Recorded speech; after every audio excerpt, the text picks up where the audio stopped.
Aktor ganteng Arya Saloka lagi-lagi viral di media sosial. Bukan karena perseteruan masa lalunya dengan sang mantan istri Putri Anne atau gosip pacaran sama Acha Septriasa. Tapi Arya Saloka yang masih sepupuan sama Mbak Im Wong itu diduga kepincut selebgram cantik berhijab Salsabila Kholik. Rumor ini mencuat setelah Salsabila Kholik mempublish kalau ia dapat direct message alias pesan langsung Arya Saloka lewat medsos dengan caption, "Idola mamaku DM, aku bales jadi anak durhaka nggak?" Seperti inilah isi DM atau direct message Arya kepada Salsabila Kholik. Assalamualaikum warahmatullahi wabarakatuh. Salam kenal Salsa, aku Arya.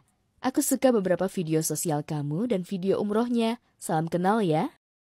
Aksi Arya Saloka mend-DM Salsabila Kholik yang kata netizen mirip sama mantan istri Arya Saloka, Putri Anne, kontan saja bikin heboh jagat maya. Netizen pun auto komen berjamaah melihat postingan viral itu. Viral, Arya Saloka nge-DM selebgram cantik Salsabila Kholik sepertinya sudah sampai ke telinga sang mantan istri Putri Anne. Buktinya Anne memposting video dan gambar ular, binatang yang sering dikonotasikan negatif, pura-pura baik, cerdik, dan licik.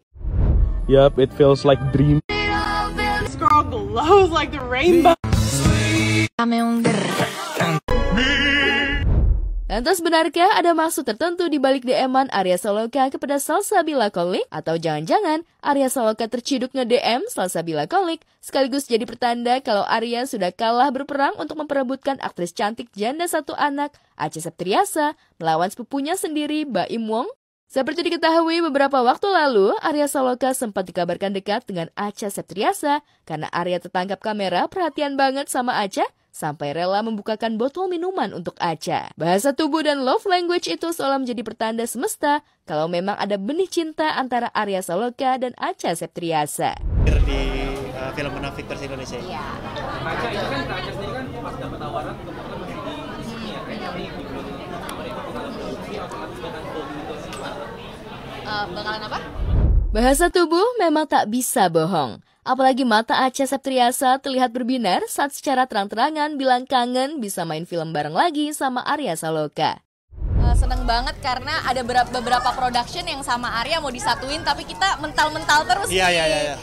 Udah mau disatuin dalam satu film tahun 2024 lalu, terus ditunda. Lalu mau disatuin lagi dalam satu film bulan September, tunda lagi. Ketemunya di sini. Judulnya beda-beda lagi, jadi emang bener-bener udah disatuin, harus disatukan di film ini gitu. Dari mulai drama, series, sampai sekarang horor.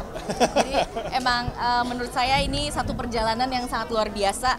Bisa bener-bener beradu acting lagi setelah kita sudah lama, lama banget dari ya, 2013. Aku rasa dari segi semuanya pasti udah berbeda. Pemirsa, proses hukum perdata gugatan perbuatan melawan hukum yang melibatkan Nikita Mirzani dan Reza Gladys serta Ataubah Mufid, suami Reza Gladys di Pengadilan Negeri Jakarta Selatan, memasuki babak mediasi kedua.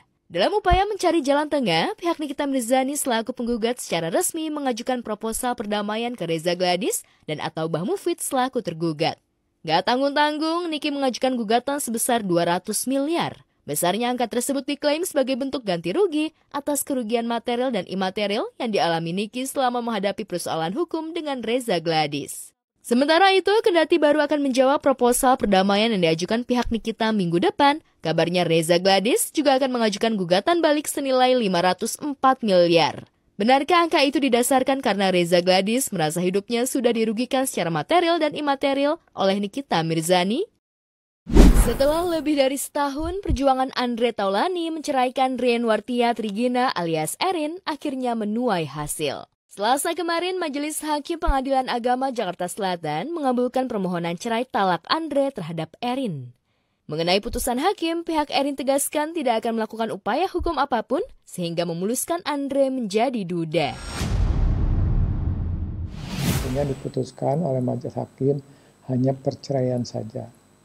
Izin kepada yang bersangkutan pemohon untuk mengucapkan ikrar talak kepada termohon. Boleh jadi mereka sudah bersepakat di luar ya.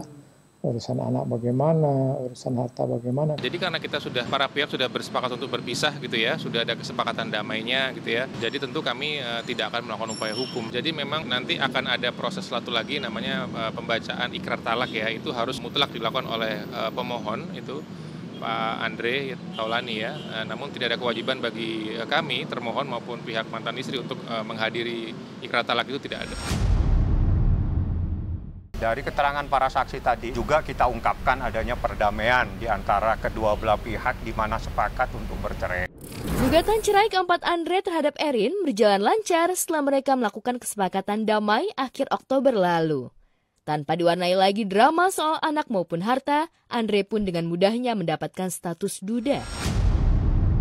Menariknya, baru beberapa jam resmi sebagai duda, Andre sudah tebar pesona dengan memposting foto dirinya sewaktu muda dengan penampilan rambut gondrong dengan caption berbunyi, "Gondrongin lagi biar kayak Andre Stinky." Banyak yang memperkirakan setelah resmi menjadi duda, Andre akan cepat mendapatkan pasangan lagi. Selain terlihat masih ganteng di usianya yang sudah kepala 5, Andre juga dikenal sebagai artis kaya raya sehingga tidak akan sulit bagi Andre untuk mendapatkan pengganti Erin. Aktor Jeffrey Nicole dikabarkan punya hubungan spesial dengan selebgram dan konten kreator cantik Cindy Caroline. Rumor ini mencuat setelah beredar video singkat Jeffrey sedang makan bareng Cindy di sebuah restoran di kawasan Pantai Indah Kapuk, Jakarta Utara. Benarkah ada cinta di antara Jeffrey Nicole dan Cindy Caroline? Jeffrey, dikit dong soal kabar putus Jeffrey. Jeffrey, kenapa sih bisa putus Jeffrey? Jeffrey kan kamu bucin banget, teleponan bisa 24 jam Jeffrey. Ada orang ketiga nggak sih Jeffrey? Soal kabarnya Jeffrey putus sama kasihnya gimana Bunda? Terima kasih ya Mas, aku nggak ikutan ya. Kondisi kesehatan Fahmi Bo berangsur membaik, tak ada lagi rona pucat seperti sebelumnya. Wajahnya pun mulai berseri, bahkan semangat sehatnya tumbuh dengan baik. Dan tentu saja senyum khas Fahmi Bo telah kembali. Walhasil setelah melakukan sejumlah tes tambahan, usai Fahmi Bo melakukan operasi pengangkatan batu empedu dan tiroid. Bersama dengan Nita, mantan istrinya, Fahmi Bo pun diperbolehkan pulang. Sedang menjalani operasi. Iya, alhamdulillah banget. Kemarin selama 2 minggu dirawat di rumah sakit. Ini semua berkat bantuan Raffi Ahmad. Allah ngasih jalan pertolongan melalui Raffi. Senyum ceria mewarnai wajahnya yang tirus ketika kami temui Fahmi di kontrakannya. Mengenakan kaos warna gelap dipadu dengan kacamata, terlihat sekali perubahan pada pemeran Gusur dalam film Lupus itu. Bukan hanya makin bugar, Fahmi juga sudah pandai berkisah seputar proses pemulihan kesehatannya. Dia pemulihannya, aku cepet banget jadi besoknya habis malam selesai jam 11 malam udah balik ke kamar ruang inap.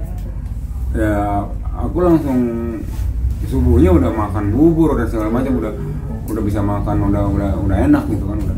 Fahmi tak bisa berkata-kata lagi selain bersyukur atas nikmat kesembuhan. Karena sebelum ini Fahmi Bo mengaku sudah patah asa, bahkan tak bersedia dibawa ke rumah sakit dengan alasan keterbatasan biaya. Bukan hanya biaya rumah sakit, melainkan juga biaya hidup pasca menjalani perawatan di rumah sakit. Selain itu, alasan lainnya adalah Fahmi Bo sudah pernah menjalani perawatan namun tak diketemukan pokok penyakitnya.